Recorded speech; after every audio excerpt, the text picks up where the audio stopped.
Hi, I'm Ruchay.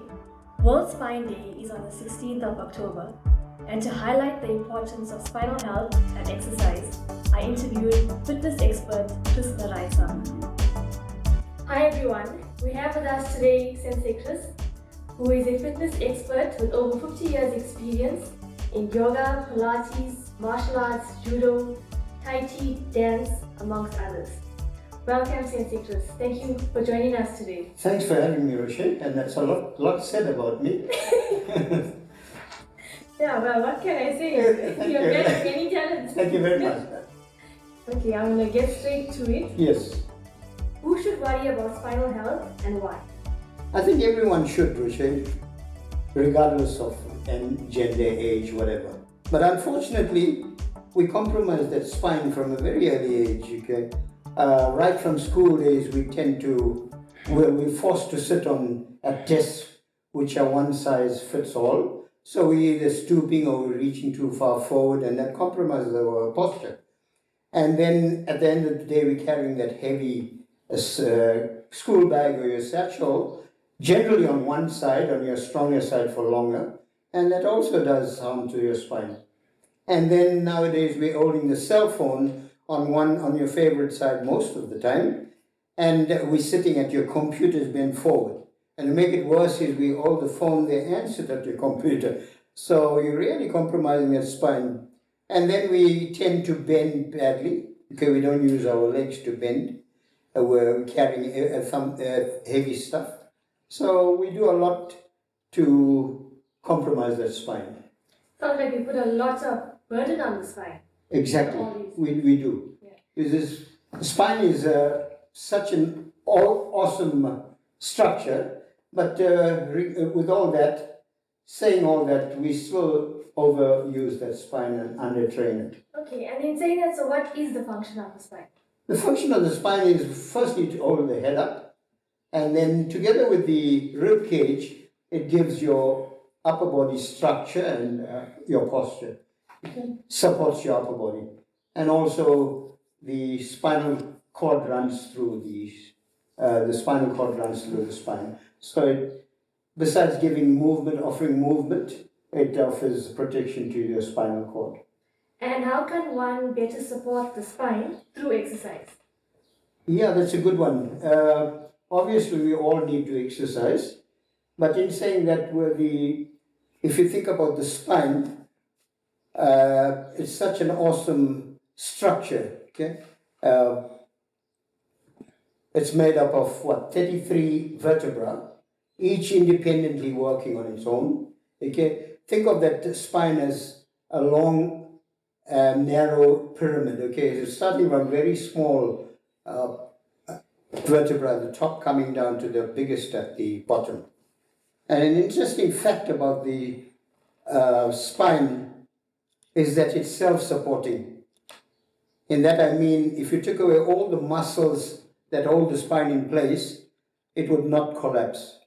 I think that's awesome. And then what happens is, we've got muscles running all the way from your cervical in pairs all the way down to your lumbar area. And as long as these are held in place and in balance, you're okay. But unfortunately, we do all these things to our spine, which puts it out of place. So that's when we need exercise. So what types of exercise can one do, and how often? Ruchay, I think with exercise, any form of exercise that's done correctly and sensibly is good. But over the years of my experience of doing all the different forms of exercise, two of the most important one, and two that stood the test of time, is yoga and Pilates. Okay, I personally recommend it because it works on flexibility, strength, and balance.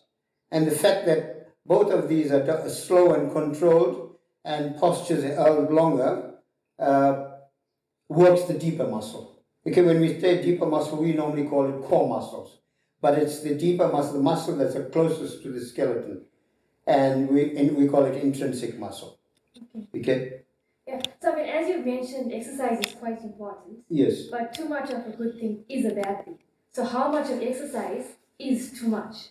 Good one, Ruchay. I think too much of anything is bad, okay? Too much of alcohol is bad. Too much of eating is bad. So moderation is everything. But with exercise, a regular exercise, with a nice rest period in between to give the body time to restore, that's a good thing. The bad thing is when you start to skip exercises, like most of us do, and cram all into one session, that puts a lot of stress and strain on the body, and especially the spine. How does toning and stretching then support the spine? Toning and stretching, I think, is the most important thing for the spine. If you think about the spine, that's it. At the cervical spine alone, there's 10 muscles as attached to the spine that move the head alone. And then all along the vertebra, all along the spinal cord, right from cervical to lumbar, you have pairs of muscles. Okay, we have the erector spinae that runs all the way down in 3 layers. Okay, we've got a lateral, medial, and a central one. And all these play a big, big part in. Unfortunately, we don't, with all that we do, we tend to offset this muscle. So there becomes an imbalance, and we need to exercise to put this back in place. Okay. What types of movements can the spine do?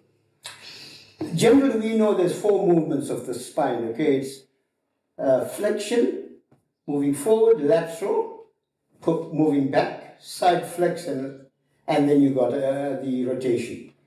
Okay, then there's one more that it doesn't come naturally. We work on it in yoga a lot. Okay, we stress it a lot. This is called, we know it as rooting and extending.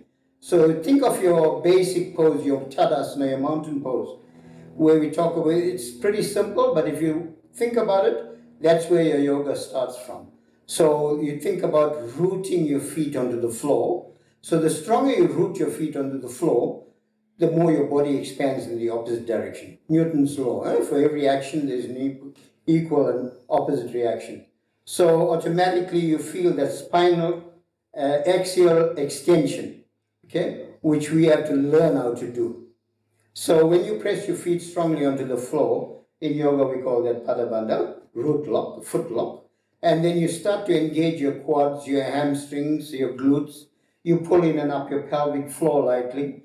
You engage your lower abs, and at the same time relaxing your shoulder, feeling your neck nice and long. So this is quite an important one. That extension, that can be done whether you're sitting, standing, lying down. So all these movements are just as important. Okay. So as you mentioned, there's a lot of the spine is quite long, and there's a lot of muscles around the spine and through the body. Yes. But how does the back muscles and core muscles in particular support the spine? That's a very good question. All these muscles give huge support to the spine. Okay, when we talk about core muscles, we talk about the upper core, which they call the secondary core. Okay, it's your shoulder girdle with all the supporting muscles, and then your primary core is your hip girdle, and that's where most of your support comes for, especially your lumbar area. Okay, so we got no excuse not to keep that nice and strong. So at the back we have the multifidus and the quadratus lumborum. Then in the front we have the rectus abdominis, and underneath that the important one is the transverse abdominis. And together with those on the sides we've got the internal and external obliques. And when all this comes together, it forms a strong corset around your body. And if this is exercised regularly, we have so much more support for that spine and for you to keep a good posture. So talking about posture, how important is good posture, and how does one ensure that they maintain a good posture? Posture, I think, is all important for your health. Okay? Important, in yoga and Pilates, one very important principle is becoming aware. Becoming aware or becoming mindful of what you do. Okay? So, normally on mat, we start with this, okay? Becoming aware of your posture. We think about expanding your chest. Okay? keeping your shoulders back, creating that nice space in your chest cavity. So you open up all your intercostal muscles, your clavicle, and that improves your breathing already. And then when you keeping your hips and your lower rib cage aligned and open, you're creating nice space in your digestive system for toning and digestion. Thank you so much, Sensei Chris, for joining us today. We've come to the end of our interview. What can you give our listeners as a takeaway tip? Firstly, Ruchay, I want to say thank you for having me and giving me this opportunity of sharing my thoughts as a fitness expert, okay? Your professional advice you get from your chiropractor, from your biokinetist and your physiotherapist. But together with their treatment, they will give you, they'll suggest you a set of exercises. So exercise is all important, okay? They'll eventually come to me with that set of exercises to show them more on it, okay? So the exercise part of maintaining that healthy spine is the most important thing. So keep up a regular form of exercise, whatever it is. As I said, I suggest yoga and Pilates, which is two of the best, I think, for spine health. So thank you so much, Ruchay. Thank you. Thank you for joining us. See you next time.